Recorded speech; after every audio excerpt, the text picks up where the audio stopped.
Hi, welcome to Talk About here on Shaw TV North Island. My name is John Twigg. We've got another exciting show for you. Two guests, Dr. Eoin Finn and Leila Darwish.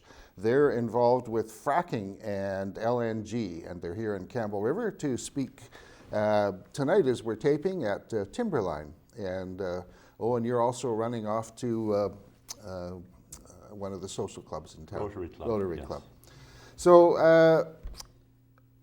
I see, Dr. Finn, that you're a PhD in physical chemistry, MBA international business. Mm-hmm.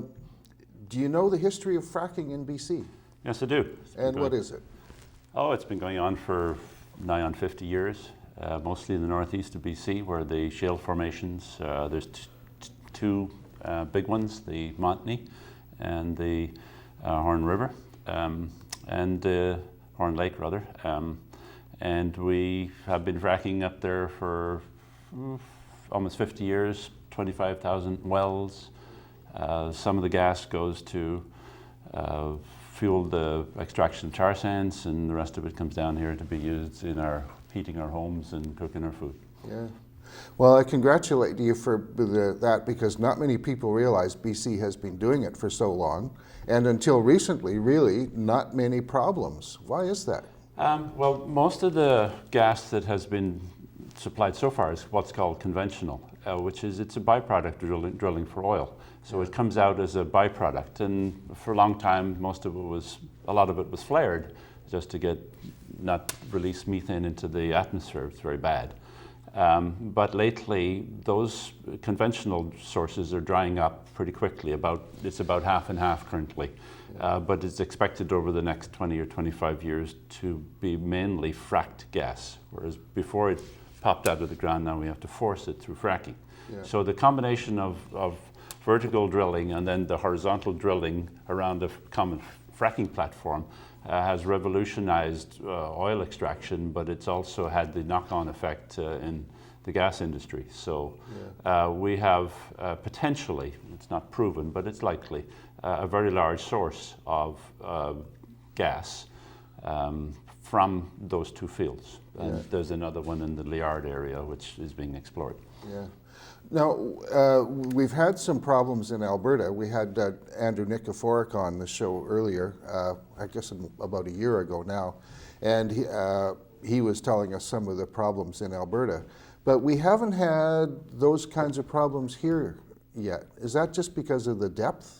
It's down about a kilometer or two, and varies depending which slice of the basin you're looking at.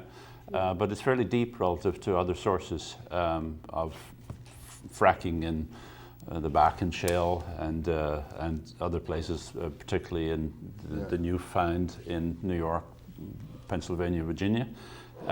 These are fairly deep reserves. So the potential for mixing groundwater and the fracking fluids that are used is less in deep formations. Yeah.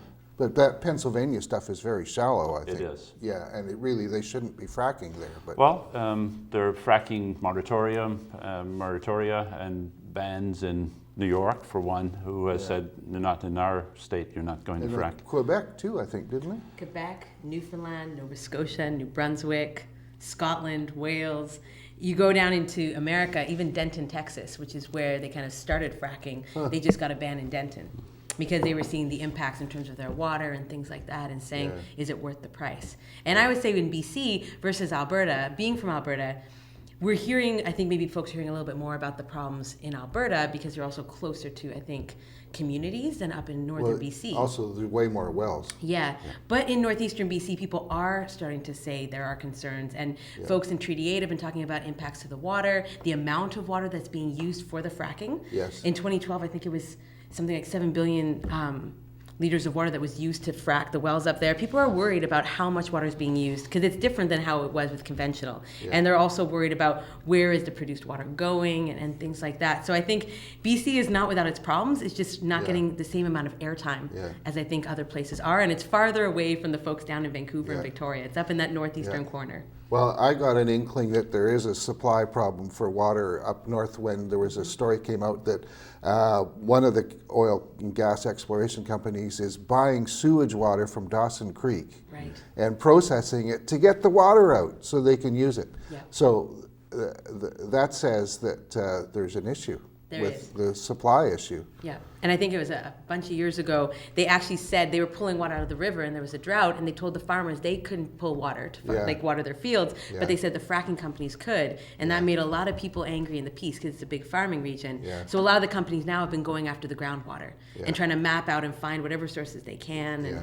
And Yeah. everything. And what we're also seeing is when you use this water, it's laced with chemicals now from the fracking process. You can't put it back Yeah. into the water cycle. So you're kind of trying to hold it or deep well inject it. Yeah. And what they've been seeing in America and in Alberta and BC as well as in the places where they're doing a lot of fracking and a lot of deep well injection, they're starting to see increased kind of earthquake events in places that didn't really have them before. Yeah, I saw there was a 4.4 in northern Alberta just right. a few weeks ago. Yeah.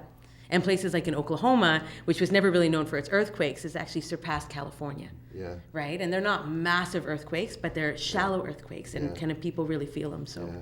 I'm going to jump a bit here, but Site C, the big proposed dam there, they say it's for power, but I think it's for water. And not just it'd be great source of water. Because it's a high lake, it fills rapidly every winter. And they need water for this LNG fracking and stuff, but it's also, I believe, for water exports to the United States through something called NAWAPA. interesting. You haven't heard that? Not yet. Okay, I'm well, gonna look check it up. out. Yeah. But I think people were also saying one of the things with Site C was it going to be used to power the LNG terminals? Yes. Because with liquefied natural gas, they're so energy intensive to cool the gas. And what they found is one Site C would power one LNG terminal. Is that all? Right. Am I right? 1,100 megawatts from Site C would be enough to satisfy, say, the proposed Petronas plant, the Northwest LNG. Yeah. But a little left over, but not much. That's just Yeah. one. Yeah. And they have, you have 18 LNG terminals proposed. I was just and going you to just ask see you the how amount many, of energy. 18. because actually, as we're recording this, the BC government had its throne speech Right. yesterday, and so today they're talking about, well, there wasn't really much in the speech, but there's kind of a countdown of how many LNG projects are still with us, and I think it's down to about 5 now. Right. Technically, NEB has licensed, let's say, 9 different plants, which, if they were all to come to pass, would collectively amount to about half of the entire world's current demand for LNG. If they were to do all 18 or so that have 9 others of which have not received their NEB licenses, we would be the single largest, we would exceed the current demand for LNG in the entire world. Yeah. From a standing start, you have to give it credit for being an ambitious project. Chutzpah. Whether economically sound or wise or environmentally sound or wise is something that both Leila and I would take exception to. Yeah. So. Oh, and how did you get into this? I have a summer place. It's my family's spiritual home in an island called Boyer Island in the middle of Howe Sound. So when I heard the proposal that wood fibre was going to be an LNG export plant, I started looking into, well, what is it and how does it affect me? The big picture of it. The more I researched and found out about the history of export terminals and the source of the gas and the environmental destruction that might occur, and of course the risks involved, the more perturbed I got. So I started talking about it, and because I have a research background and an MBA in international business, I started looking into, well, what's in it for BC? And when the answer came back is very little, I started to question, and the more questions and the fewer answers I got, the more perturbed I became. I also got excited by the idea that a government who is supposed to represent us is more interested in being a cheerleader for an industry than being a regulator and enforcer of standards to which Yeah, I agree with you there on that. they have applied. It's a It's funny duality that they're wrestling with. conflict. Yes, it is a conflict. We have lots of such conflicts, but this one in particular is dangerous. Yeah. Now, the Caplana Golf Club in West Vancouver, I used to caddy there. played a few times. Recently had an event where the Liberal Party was doing a fundraiser sponsored by the wood fiber LNG plant, and then was the Premier there, and you were, I don't know if she was a bit, anyway. The finance minister was there, as was the Attorney General. But you demonstrated there. Yes. You radical. I describe myself as an accidental radical. Very unusual for somebody whose normal course of events at the course was to play 18 holes and maybe the 19th now and again. Beautiful course. It is.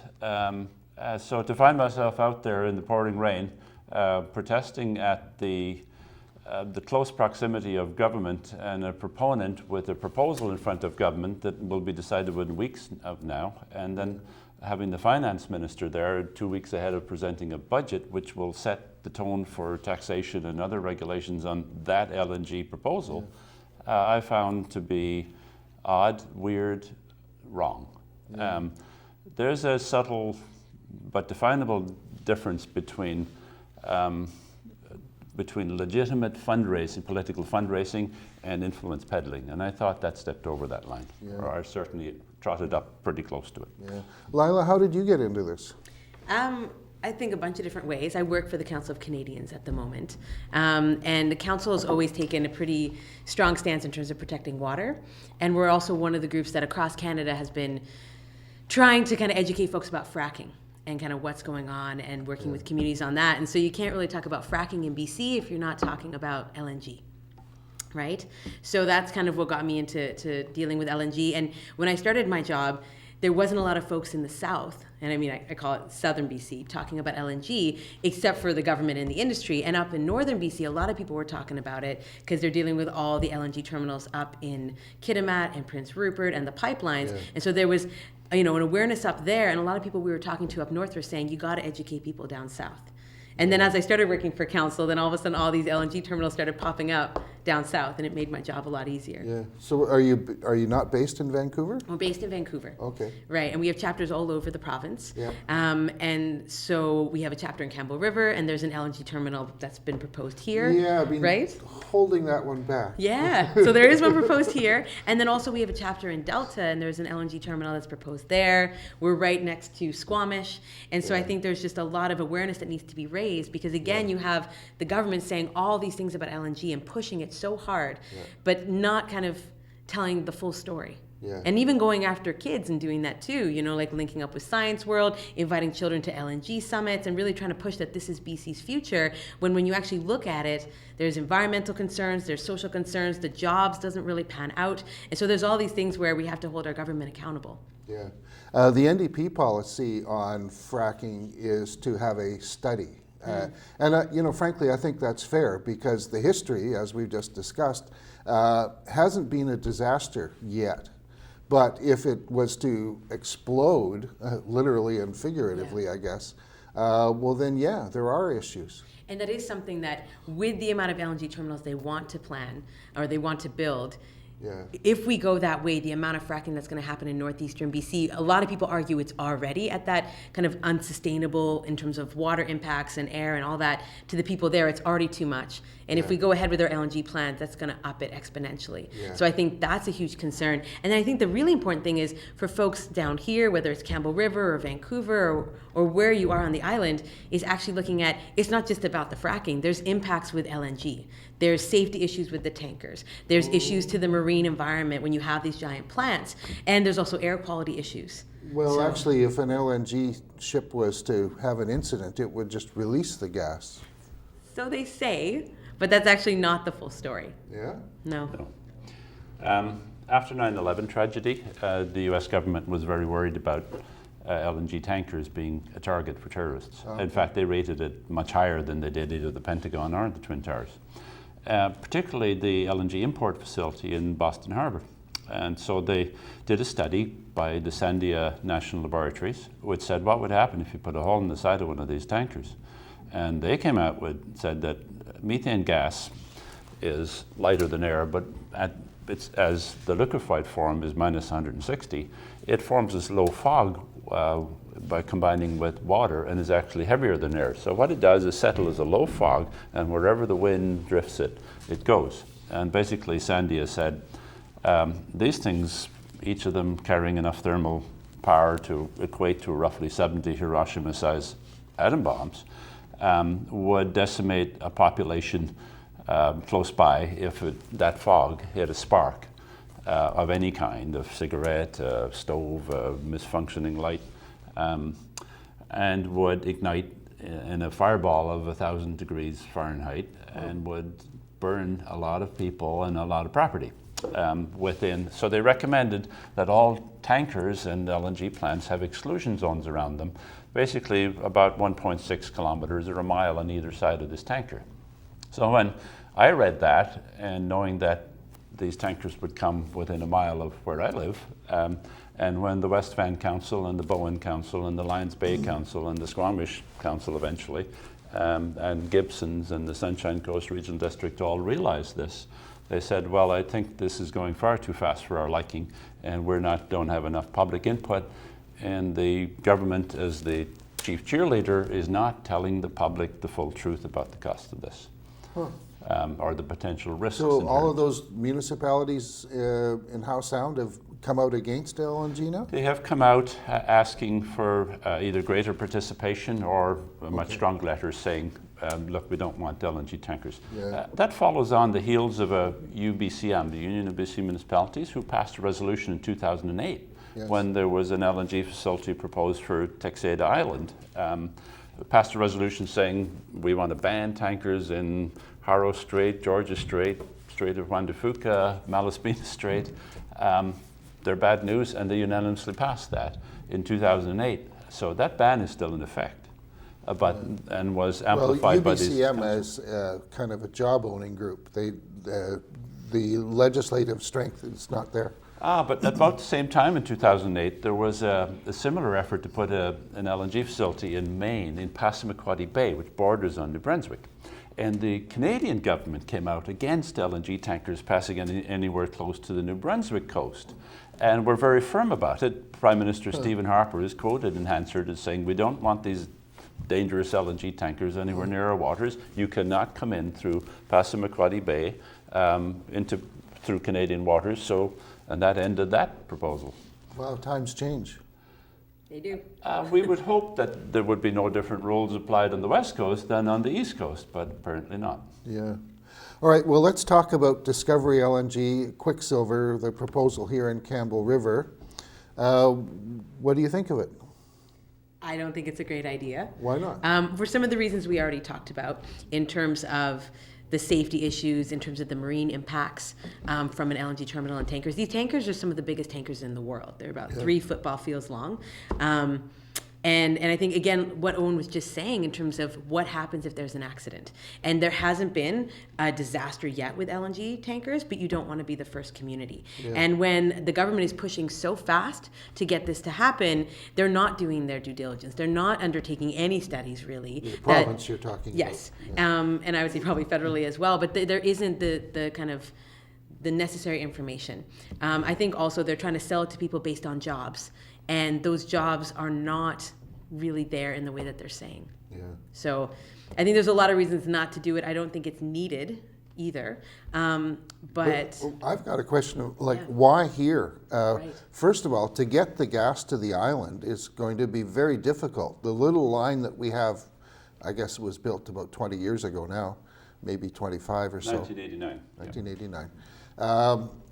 Is like 10-inch, and it's at capacity. There's a little spare capacity in it because you've lost the Outfalls Mill, which was a big consumer of the gas for the process there. There's a little spare capacity, but not tall enough to drive. Remember that the Quicksilver plant would be 10 times the size of the Squamish one. It would be 23 megatons, million tons per year, which would involve it's huge. 400 tankers a year going up and then 400 going down full, down this narrow strait between Can they load them that quickly, one a day? One a day, yes. Facility typically loads an LNG tanker in a day. providing good weather and all that.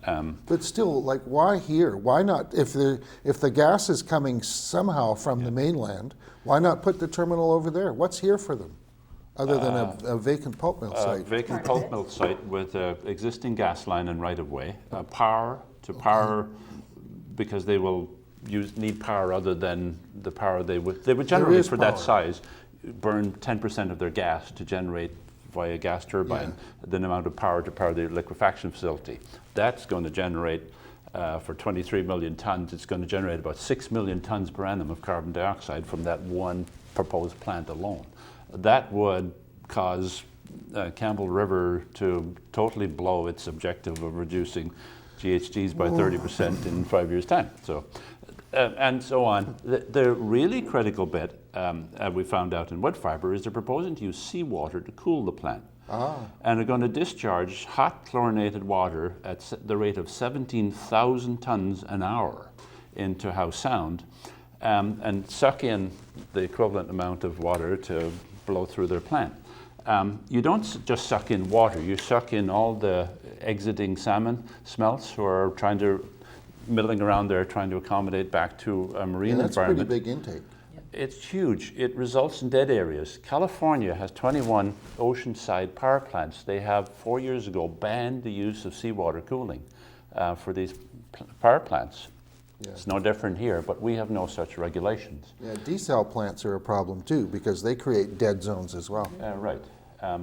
They would basically kill the plant life, and at the base level, the phytoplankton, and onwards up and in train and in trap, salmon smelts, which are rather critical to Campbell River's industry. We wish. It's true. Well, we don't have really a fish processing industry here. There's some on Quadra, but they're doing mainly aquaculture. Yeah, well, I'm speaking of the tourist business. There is a tourism business here. For so salmon.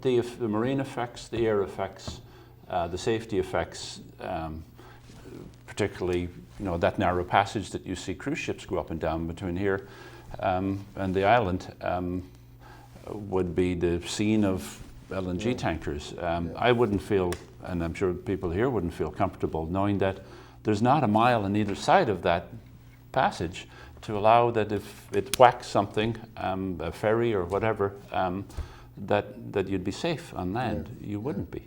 Now, Quicksilver, the proponent here, is an American company, I think. Out of Dallas, yes. Do they have the wherewithal to do this project? Like, I don't know even the price tag on it. The economics of LNG are currently in the doldrums, as even the government admits. To get the local LNG, the Asian LNG price, divide the oil price by 7. At $50 a barrel at the moment, this morning, that amounts to about $7 for LNG price in Asia. The minimum that any BC plant, we're a fairly high cost area for manufacturing. The minimum that we can do that is between $10 and $11. This is per million BTUs. So at a sale price of 7 and an acquire price, production price of 11, all of these would go broke in a big hurry.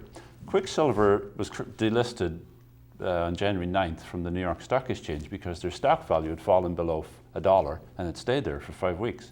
So they've had to sell part of their interest in the Eagle Ford shale bed in Texas in order to finance simple things like payroll. So the chances that they could, now everybody in BC knows resource industries have boom and busts, and that the oil price could go back up north of $80, where it would make more sense to be involved in this thing. But at the moment, the prognostics for any LNG facility in BC are pretty poor. Okay. How about ferries and LNG? We've got an editorial here from The Colonist, February the 4th. Ferries and LNG go well together. I have a skepticism about that, because to have an LNG container on a ferry, that's a lot of metal, that's a lot of space. Maybe they can put it below decks somehow.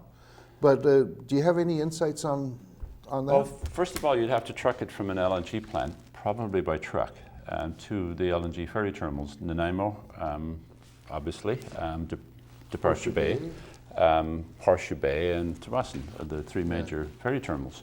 It would probably have to come by truck, and the proposal is that Fortis would truck it there. Now there's when you talk about tankers and you talk about tanker safety and you go down to the level of truck safety on highways, you're increasing the risk of trouble by a factor of 30. Yeah. And there are serious incidents. Anybody who wants to Google explosion, LNG in China will see what happens when a 20-ton truckload of LNG blows up. To do that over the streets of Vancouver and White Rock is not good. The bunkering of LNG at the port itself would have to be very respectful of the fact that passengers and cars with ignition systems are getting on and off a ferry while the thing was being refueled.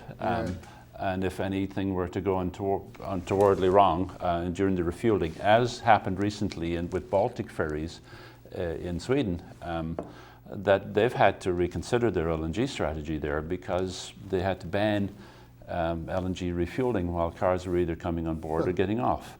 And that has totally given them pause. We're just about out of time.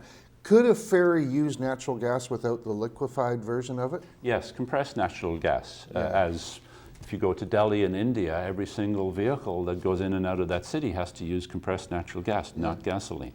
And compressed natural gas is a much better, I think, and safer use of it than is LNG. Yeah, right. Okay. Leila, something you want to add before we're gone? Yeah, I guess I would just like to invite people. We're having a talk tonight. Well, this won't air tonight. Oh, well, then, no? Well, it'll air in a few days. Okay, so then hopefully they went to the presentation. I guess I would just like to add, you asked, why here? Yeah. And I think, again, we have something in this province where these companies are trying to kind of set up wherever they can. And there's a bit of a rush on it because, again, our premier's rolled out the red carpet and is gutting a lot of our environmental regulations and other kind of throwing money at their feet and saying, please come here. I don't think that's for the people of BC. I think there's other things going on there, but they're looking for any place where they think they can do it. And Vancouver, people don't want that in their backyard. So then they start looking in other places and it ends up in Campbell River. And I would say to folks in Campbell River that they probably don't want this in their backyard either. Do you have a website? I do. It's www.canadians.org. Canadians.org, okay. Eoin, anything you want to add? Much of echoing Leila, would urge people to go out and find out what this industry is all about and what the benefits and the risks are. Pretty thin benefits, pretty high risks. I wouldn't do it, and I think the promises made in the last election cycle won't ever come true. I don't think so. Yeah, there's other things, lots of, I'm a big fan of job creation. I think we should be creating not just high-tech jobs, but actually low-tech jobs as well. And when I see LNG, I mean, I'd like to get the royalties from it. I think if it was done modestly under control, it might be safe. But this mega development thing, I'm a little skeptical. So thank you both for that. Thank you for having us. You're welcome. And Neil Young on Jimmy Kimmel, he's got a new song out, and the line is, "Who's going to stand up and save the earth?" So there we are. So thank you very much. Thank you. There's Talk About Again here on Shaw TV North Island. You can find us also on YouTube. Shaw TV North Island has a YouTube channel. And my website, www.crnv.com, also sometimes has links to the shows too. Well, there's a little lag time, but anyway, thank you volunteers. Thank you, Shaw. There's Talk About.